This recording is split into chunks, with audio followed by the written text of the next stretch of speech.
Sir నమస్కారం sir. నమస్తే అండి. సార్ జమ్మూ కాశ్మీర్‌లో ఉగ్రదాడి తర్వాత జరుగుతున్న పరిణామాలైతే చూస్తూ వస్తున్నాం సార్. అయితే ఈ నేపథ్యంలో యుద్ధం జరిగే అవకాశాలు ఎక్కువగా ఉన్నాయని చెప్తున్నారు. 48 గంటలు యుద్ధం రావచ్చని కూడా అటు పాకిస్తాన్ వాళ్ళు కూడా అభిప్రాయపడుతున్నారు. ఒక జనరల్, మేజర్ చెప్పడం చూస్తున్నాం. మరి ఏం జరిగే అవకాశం ఉంది? యుద్ధం వచ్చే అవకాశాలు కనిపిస్తున్నాయా సార్? మరి మీరేం చెప్తారు దీనికి సంబంధించి? అంటే యుద్ధం ఎందుకు చేయాలి అనేది ఒక ప్రశ్న. హ్మ్. యుద్ధం చేయాల్సిన అవసరం ఉందా? అంటే మొన్న జరిగినది ఉగ్రదాడి అని చెప్తున్నారు. హ్మ్. ఒక ఉగ్రవాద సంస్థ ఈ దాడికి మేమే బాధ్యులమని ప్రకటించింది. హ్మ్. ఏమిటా సంస్థ? ద రెసిస్టెన్స్ ఫ్రంట్ అని చెప్పారు. హ్మ్. కాబట్టి ఇప్పుడు యుద్ధం ఎవరితో చేయాలి? ద రెసిస్టెన్స్ ఫ్రంట్తో చేయాలి. దానికి సంబంధించిన వాళ్ళు ఎవరైనా ఉన్నారా? ఆ సంస్థ కాశ్మీర్కి సంబంధించిందే. ఇందులో పాకిస్తానీ ఉగ్రవాదులు పాల్గొన్నారు అనేది చెప్తున్నారు. కానీ ఈ రెసిస్టెన్స్ ఫ్రంట్ అనేది ఆర్టికల్ 370 రద్దు తర్వాత ఆవిర్భవించిన సంస్థ అని కూడా చెప్తున్నారు. చెప్తున్నప్పుడు ఎందుకు చేశారు ఈ దాడి అనేది ఒకటి ఓపెన్ డిబేట్కి వెళ్ళాలి, వాళ్ళతో చర్చలకు వెళ్ళాలి. లేదు ఆ సంస్థకి సంబంధించి సింపథైజర్స్ ఎవరున్నారు ఏమిటి కనుక్కుని వాళ్ళని తీసుకొచ్చి మాట్లాడాలి. అలాగే లోకల్ సపోర్ట్ లేకుండా దాడి జరగదు.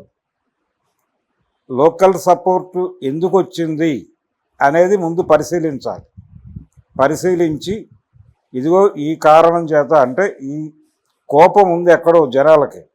ఇప్పుడు అభివృద్ధి పేరుతో అక్కడ జరుగుతున్నటువంటి కార్యక్రమాల పట్ల వ్యతిరేకత ఉంది. ఆ వ్యతిరేకత ఉండటానికి కారణాలు ఏవో ఉండుంటాయి. అవి తెలియకుండా కేవలం ఇది ఉగ్రదాడి అని ఒక ముద్ర వేసి పాకిస్తాన్తో యుద్ధం చేసేస్తే తద్వారా వీళ్ళు వీరులుగా ప్రొజెక్ట్ చేసేసుకుని ఆల్రెడీ కొన్ని మీమ్స్ అవి వచ్చినాయి. నరేంద్ర మోడీ గారు కవచాలు అవి కట్టుకుని బాహుబలి లాగా 2 కత్తులు పట్టుకొని నరికేస్తూ ఉంటాడు పాకిస్తాన్ సైన్యాన్ని. అలాంటి ఇమేజ్ జనాల్లోకి తీసుకెళ్ళడం ద్వారా రేపు జరగబోయేటువంటి బీహార్లోనూ ఎక్కడో ఎన్నికలు ఉన్నాయి. అలాగే మరికొద్ది రోజుల్లో తమిళనాడులో ఎలక్షన్స్ ఉన్నాయి. ఇలాంటి కొన్ని కీలక ఎన్నికలలో దీని ప్రభావాన్ని వినియోగించుకోవాలి లాంటి వ్యూహం ఎక్కడో వర్కౌట్ అవుతున్నట్టుగా అనిపిస్తోంది. ఇది చేయాల్సిన పని యుద్ధం కాదు పాకిస్తాన్తో. పాకిస్తాన్ ఉగ్రవాద సంస్థల, పాకిస్తాన్ పెంచి పోషిస్తున్న ఉగ్రవాద సంస్థలు అని వీళ్ళు అంటున్నారు. పాకిస్తాన్ అధికారికంగా పెంచి పోషిస్తోందా లేదా అన్నది డౌటే. ఎందుకంటే పాకిస్తాన్లో కూడా ఉగ్రవాద దాడులు చాలా జరిగినాయి. ఇవే సంస్థలు చేసినాయి. లష్కర్ వీళ్ళే చేశారు. అక్కడ కూడా అనేక జనసమ్మర్దంగా ఉండే ప్రాంతాలలో బ్లాస్టింగ్స్ జరిగిన సందర్భాలు అనేకం ఉన్నాయి. ఇంకొక విషయం ఏంటంటే, ఇక్కడ ముస్లిం సమాజం ఎలా సఫర్ అవుతోందో భారతదేశంలో, అలాగే అక్కడ కూడా హిందూ సమాజం ఉంది. పాకిస్తాన్లో కూడా హిందూ సమాజం కలదు. లక్షలాది మంది హిందువులు ఉన్నారు అక్కడ రకరకాలుగా. అక్కడ కూడా అంటే ఈ మధ్యకాలం వాళ్ళు సైన్యంలో కూడా ఉన్నారు. సైన్యంలో ఓ చనిపోయిన సైనికుడికి సంబంధించిన కథనం చదివాం మనం ఈ మధ్య.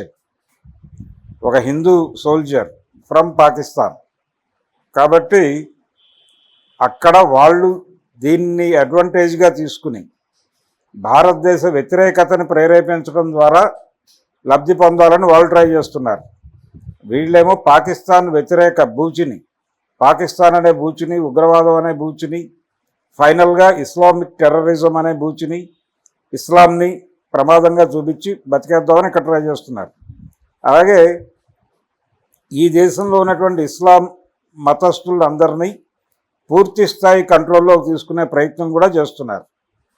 ఇది కార్యక్రమం. ఇది వీళ్ళు ప్రచార ఆర్భాటమే తప్ప యుద్ధానికి నేరుగా వెళ్ళిపోతారు అని అనుకోనక్కర్లేదు. ఇప్పటికే దాదాపుగా అంటే కవ్వింపు చర్యలు చాలా జరుగుతున్నాయి. వీళ్ళు సింధు నదీ జలాలు ఆపేస్తున్నాం అని చెప్పారు, ప్రకటించారు, ఆపారు.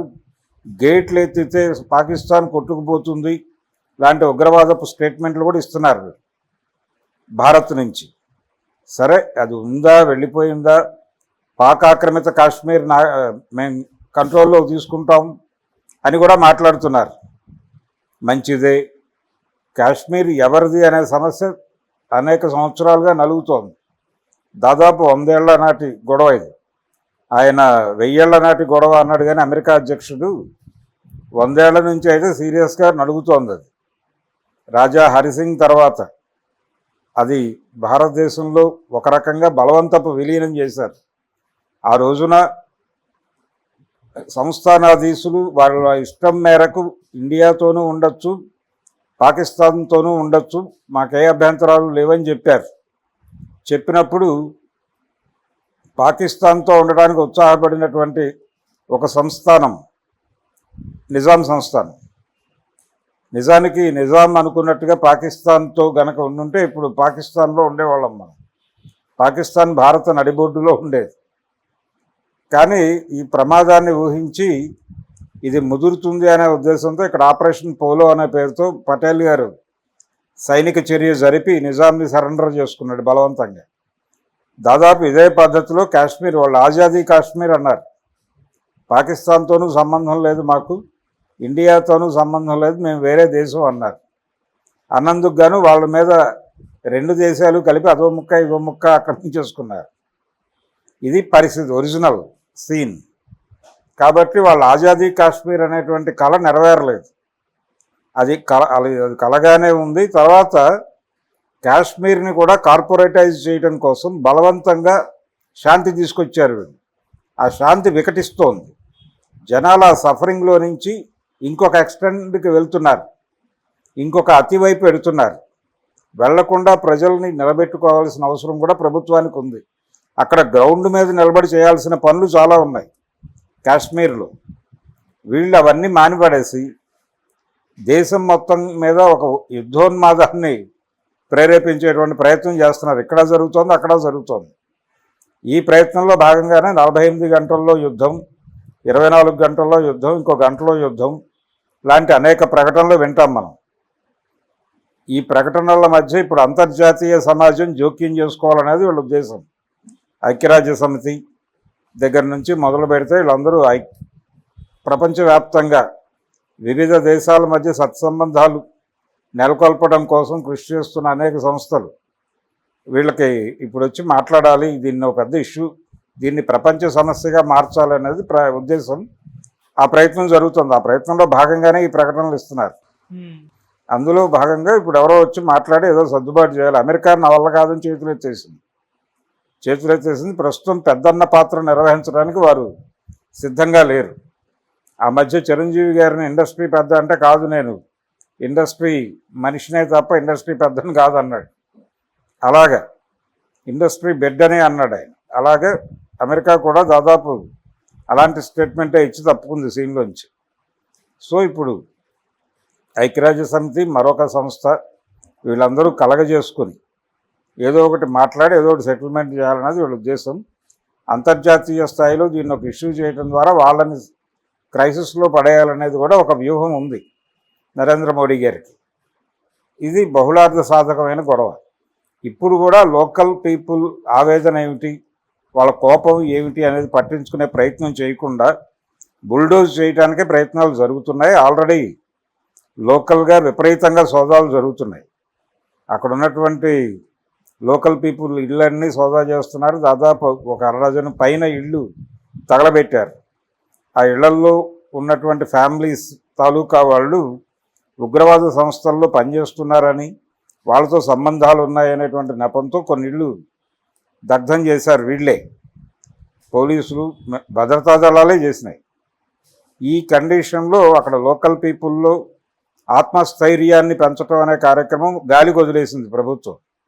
వదిలి వాళ్ళని మరింత భయపెట్టే ప్రయత్నమే చేస్తోంది. ఇది మళ్ళీ వికటించి ఇంకొక 28 మంది చనిపోతారు. మళ్ళీ ఇదే హడావిడి చేస్తారు. లోకల్ స్టాండ్ లేకుండా లోకల్గా ఉన్నటువంటి ప్రజల మీద అణచివేత ప్రయోగించి అణచివేత నుంచి శాంతిని పుట్టించడం అనేటువంటి ప్రయోగం ఎప్పుడూ కరెక్ట్ కాదు అనే విషయం ముందు భారత ప్రభుత్వం తెలుసుకోవాలి. ప్రభుత్వం తీవ్రవాదం చేస్తూ తీవ్రవాదులు అని చెప్పి మాట్లాడటం ఇంకొక దారుణం. ప్రభుత్వం అనేక చోట్ల హత్యాకాండ నిర్మోహమాటంగా చేస్తోంది భారత ప్రభుత్వం. కాబట్టి వీళ్ళు చేస్తోంది అదే, వాళ్ళు చేస్తోంది అదే, మధ్యలో చనిపోతోంది ప్రజలు. అందుకని ప్రభుత్వం సీరియస్గా ఇష్యూని పట్టించుకోదలుచుకుంటే ఈ యుద్ధోన్మాదాన్ని రెచ్చగొట్టడం అనే పిచ్చి పని మానేసి అది మాత్రమే చేస్తారు వాళ్ళు నిర్మోహమాటంగా. వాళ్ళకి అదే అధికారం తీసుకొస్తుంది అనే నమ్మకం ఉంది. ఓ పాత మిలిటరీ ఆఫీసర్ ఒక ఆయన ఒక ఇంటర్వ్యూలో అన్నాడు, భారతీయ జనతా పార్టీ అధికారంలోకి వస్తుంది అనగానే మా మిలిటరీ గుండెల్లో రైళ్లు పరిగెడతాయి. ఎందుకు అని అడిగితే వాళ్ళు ఏదో విధంగా ఒక ఎమోషన్ రైజ్ చేయడానికి తరచూ పాకిస్తాన్ని బూచిగా చూపించి అక్కడ ఒక హడావిడి చేస్తారు, లేకపోతే చైనాని బూచిగా చూపించి అక్కడ ఒక హడావిడి చేస్తారు. ఈ చేసిన ప్రతి సందర్భంలోనూ చిన్న అలజడే అయినప్పటికీ